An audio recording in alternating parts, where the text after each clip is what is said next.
মানসী, মানসী। জিজু, ও জিজু। এই যে তোমার দিদি কোথায়? কেন, দিদিকে দেখি হবে?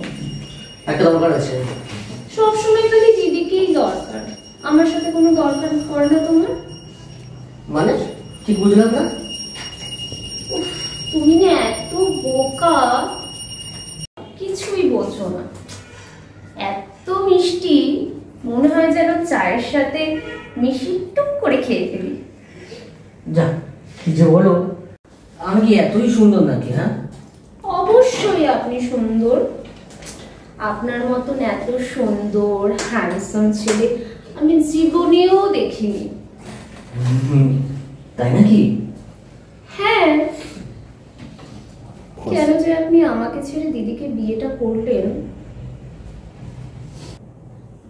আরে বিয়ের সম্বন্ধ তো মানুষের জন্য ছিল নাকি?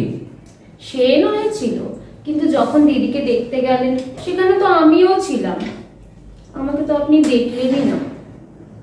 তা তোমার দিদিকে বিয়ে না করে তোমাকে বিয়ে করে কি হতো? উফ, অনেক কিছু হতো। আপনাকে মাটিতে রাখতাম না আরশোলার ভয়, মাথায় রাখতাম না উকুনের ভয়। আফসোস, আপনি তো আমাকে বুঝতেই পারলেন না। দেখো, তুমি কথা বললে কিন্তু আমি জীবন সময় রোমান্টিক হয়ে যেতে পারি। আমি তো সেটাই বলছি, হয়ে যান না রোম্যান্টিক। তুমি আমাকে রোমান্টিক হতে বলছো? হ্যাঁ বলছি, আপনি রোম্যান্টিক হয়ে যান। চলুন দুজনে মিলে করে ফেলি কিছু ফুল, সেই ফুলের মানুষ সারা জীবন বলবে। কি বলছো? এটা আবার কেমন ধরনের ভুল? প্রেম জিজু, প্রেম।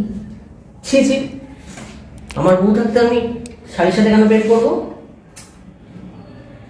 আপনার দোকানে যেরকম পাউডার কিনলে সুগন্ধ সাবান ফ্রি, সেরকমই বিয়ে করলে মিষ্টি শাড়ি একদম ফ্রি।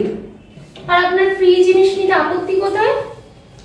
না মানে ছোটবেলা থেকে তোমার ভুল কাজ করিনি, তো কেমন একটা ভয় ভয় লাগছে। আপনার কোনো চিন্তা নেই, আমি সব আপনাকে শিখিয়ে পড়িয়ে দেবো। এই যে কোথায় তুমি? এই রে, দিদি আসছে, আমি এখন যাই, পরে কথা বলবো। আমি সোনা জিজু। দেখলে এটা?